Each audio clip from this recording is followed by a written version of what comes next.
It was one of the key battleground states in the US 2020 election, and it is once again in 2024.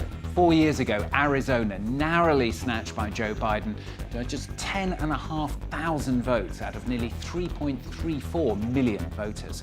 It was the first time the state had been won by a Democrat since Bill Clinton in 1996, and before that, Harry Truman in 1948. The victory so narrow that it was immediately contested by supporters of Donald Trump. Indeed, Republicans and Trump's lawyers launched themselves into trying to overturn the vote, claiming a series of irregularities. Arizona is a state that we're looking at very, very carefully. I would say we're probably going to bring a lawsuit in Arizona. More than probably. I think we are going to bring a lawsuit in Arizona. We're still collecting that evidence. Well, eventually, all the lawsuits filed by Trump himself or by Arizona Republicans were rejected by the courts. Republicans, though, have not given up. Throughout the last 4 years, they've continued to openly question the result. They claim fraud for which there is no evidence and still say that Donald Trump won. It all means that this time around, checks and balances are even tighter than ever. Security at a peak to ensure there is no cheating. Well, for France 24, Valérie Defert and Pierrick Leurent with Wassim Cornet revisit Arizona for France 24.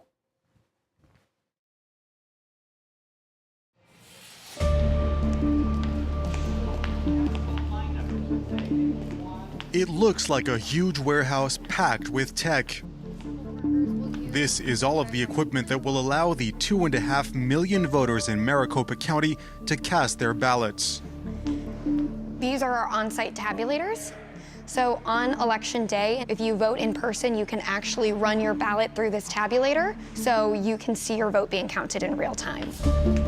For the past year, Taylor Kinnerup has been in charge of showing the behind the scenes of this electoral center where 60% of Arizona's ballots end up. It is the heart of the American democratic machine, which came under assault in 2020, forcing the authorities to take radical measures. We have a camera here and a camera there, and a camera back there, in which show different viewpoints of the room, but particularly our ballot cages, so people can watch and see that these are in fact secure. These cameras stream the footage live online 24/7. So this is us looking at each other. It's a push for total transparency, a direct response to accusations of fraud made by Donald Trump's supporters on election night in 2020. That's also what these cages are for. Behind them are the ballot papers that will be used, accessible only to the people in charge of counting them. So we have a perception problem right now in elections, not necessarily a reality of a problem. And so when we turned on the live stream cameras 24/7 and people saw ballots unattended to, it made them nervous. They don't know the background checks that people go through. They're not familiar with every person in the building. But if it made them more confident to add these cages and to be able to put ballots behind a secure place where we can verify every person that is badged into this exact cage, it gives voters a little more confidence. So this is truly about perception. The county supervisor, a Republican, has held some 80 public tours over the past year. Workers ask. How do you prevent the check-in and then they drop off a ballot the same day? We will say, nope, already have a vote for this profile. Now, while transparency prevails inside, from the outside, the building looks like a fortress. Since 2020, we've added different security protocol, especially this steel fence. On election day, we will actually have SWAT teams on our roof and adjacent roofs. We will also have a chain link fence around the exterior of the entire parking lot. It's November 3rd, 2020. Election night has come to an end and Arizona is not yet able to declare a winner. Due to the pandemic, the number of mail-in ballots overwhelmed authorities. Supporters of Donald Trump, who were certain he would win the state, entered the election center and kept watch all night long. It took 3 weeks for Joe Biden to officially be declared the winner in the state, but Republicans immediately started legal proceedings. On December 14th, while investigators were still verifying the accusations of fraud, the 11 Republican electors, whose job it is to certify the election in the event of their candidate's victory, got together. Joshua Colesrud is Lorraine Pellegrino's lawyer. His client took part in this meeting, which was filmed and broadcast on the local Republican Party's Facebook page. The Republican electors were called to a meeting and signed certificates that listed Donald Trump as the rightful president and voted by the residents of Arizona. Donald J. Trump of the state of Florida, number of votes 11. The certification was ultimately nullified by authorities, but the state believes there was an attempt to overturn the election. I'm Arizona Attorney General Chris Mays. Last May, the Democratic Attorney General chose to indict the 11 electors for conspiracy, fraud, and forgery, as well as 7 others close to Donald Trump. But in the meantime, Republicans passed a law that was made specifically for this trial, a law that would allow the defendants to have the entire proceedings canceled due to political persecution. The trial is scheduled to begin in 2026, but it might never happen. There's 18 defendants, and you also have 18 defense attorneys and law firms who are the cream of the crop, who are challenging everything that can be challenged. And there is a scenario where a Republican attorney general is elected and then just dismisses the case. Whatever happens in this case is going to set a precedent in the future for similar activity. So on the one hand, if the defendants are acquitted, it's going to codify this behavior and allow it in the future. If, on the other hand, they're found guilty, then it's going to have a chilling effect and it's going to deter this type of activity.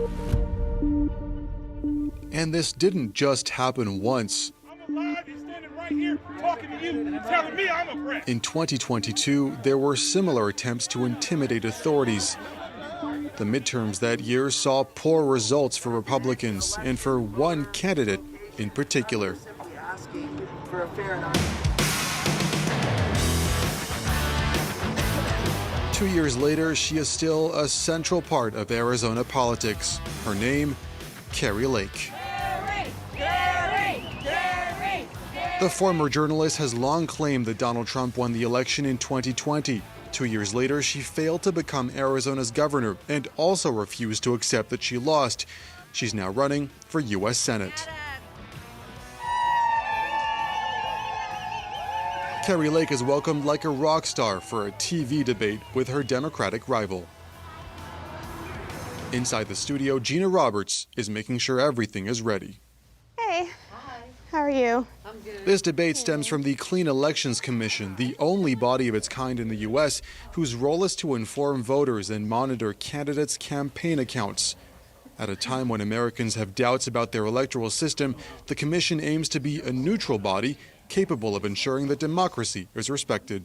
One of the things that we always have a conversation about with every candidate that gets invited to our debates is these are the rules of engagement. This is the format, and this is what we're sticking to. No props can be used on stage, and then we make it very clear about time limits too. It's so critical that you have an entity like Clean Elections because voters need to know that this debate was not manipulated in any way to favor one candidate. The candidates need to know that because they want to know what they're walking into.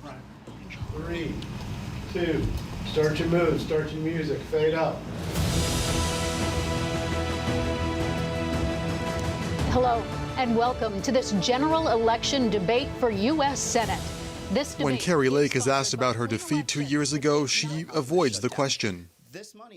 She's still in denial about the 2022 election. And now I give you 1 minute. You have 1 minute. Will you finally tell the people of Arizona, did you win or lose that election? Can I talk about water really quickly? Because I'm going to give you 30 seconds to water. respond, and please. She then repeats conspiracy theories that are constantly relayed on the Republican side. We definitely can't have people pouring across our country illegally voting. Not only does he want to let them vote, he wants to give them all asylum. You're in your home, and thank you. After the debate, Lake refuses to meet the press and sends her team out instead. Officers and firefighters. What should voters make of the fact that Carrie Lake would not say yes or no, that the last election was in her favor, and even now you won't reiterate the yes or no answer that you said you've given? Carrie's answered this question so many times, and she wanted to talk about the issues and the policies related to Arizona, and I think that everyone would say that she had a decisive victory tonight. Could you just reiterate what she said in case someone has not seen her answer? She's answered it many, many times. Well, let me ask Last question. There is no evidence of widespread fraud in Arizona in 2020 or 2022, and yet a number of politicians still refuse to acknowledge several court rulings. Our team tries again with this senator from Wyoming, who's come to show support. That's what you certified the 2020 election. I did. Can you explain to me why you're supporting a candidate that was said that Donald Trump? As a United States senator, we were asked in 2020 2021 to either certify or not certify each of the states, and I voted to certify the election. So can you explain to me why you're supporting a candidate that said Trump won in 2020? Well, what I will tell you is I'm supporting Carrie Lake because she's the best candidate for the Senate. I want to see her get elected. She's good for America. She's good for Arizona. She's a terrific candidate, and I believe she's going to win here this year. So you're not going to answer my question? Comment on Carrie Lake's, skepticism towards elections. Any comment at all?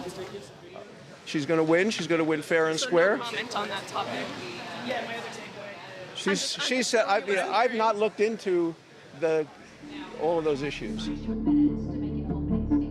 What we wanted was to ask Carrie Lake herself about the trust in the electoral system. On the day after the debate, she chose to vote early and encourage her supporters to do the same. And the press was asked to attend. Oh boy, gosh, the media's here. Hey everyone. So we ask our question. That took a while. Anybody have any questions on how to vote? How important? It seems like you didn't trust the system in 2022. Do you trust the system now? Do you trust the election? It's not perfect. By no means is it perfect. Glitches and hiccups, we're sick of those. So we got to work in the system we're in. My dad was a football coach. You got to play with the refs you have, and you got to play on the field that you have. So we're going to vote early. Thank you guys very much. I appreciate it. I love you guys. There's encouragement. Good luck. Thank you. Are you going to vote? Did you vote? You'll vote right there. Get out early. The people that are suffering. But also a counterattack as defense. These are the agents of misinformation. The fake news. Yes. Thank you. We don't want. We got. Like Carrie Lake, nearly a third of incumbents in Arizona have questioned election results. Okay, get out there. And that has had an impact on voters.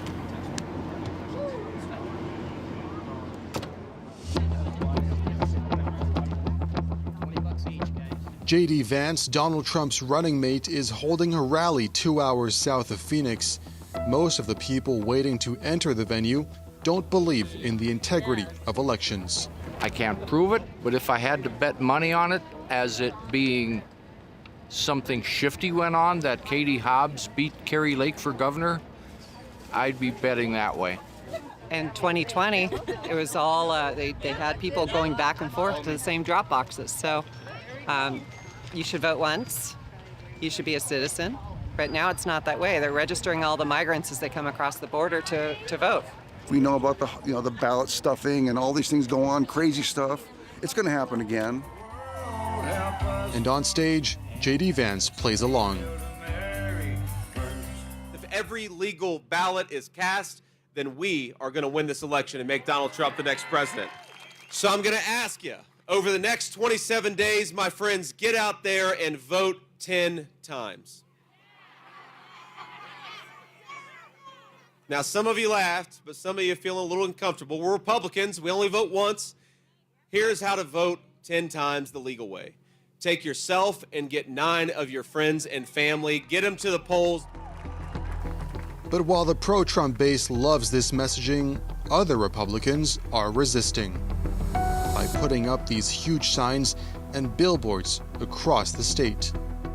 We need to add a new pop-up rally today. Yeah, we definitely need to do that. Annie Lewis is a conservative voter who is campaigning for Kamala Harris. 4 years ago, disgusted by Donald Trump, she joined an organization that encourages people to vote for Democrats. I felt embarrassed to have anything on the television of him when I had my children in the room. I could not trust him to be the type of leader that I knew that our children and our country needed. At the time, it was really relieving to find other like-minded Republicans. Hi, we need... The small group heads to a Phoenix suburb to try to get their message across. Have people been smiling or waving or? Had a lot of good responses. More responses. So. I got a little cuckoo thing, but that was about it. Better than fingers. Yeah. So. It's definitely going out of our comfort zone to vote for someone in a different party. So I think it takes a lot of courage to stand up and say, I'm not okay with the way that our party is. Something has to change. Yeah! Some honk their horns in support, and others swear at the group. That there are for, and you get some, people saying threatening things, but hey, it's, I don't know, just wave the sign more, wave the flag higher, and that's all you can do. The dissenters may be a minority, but it could be enough to sway the presidential election in a state where just a few thousand votes can mean victory or defeat. Valérie Defert and Pierrick Leurent with Wasim Cornet revisiting Arizona for France 24. Well, that's all from this week's edition. Of course, you can catch it and the previous editions as well on our website at france24.com. Thanks for watching.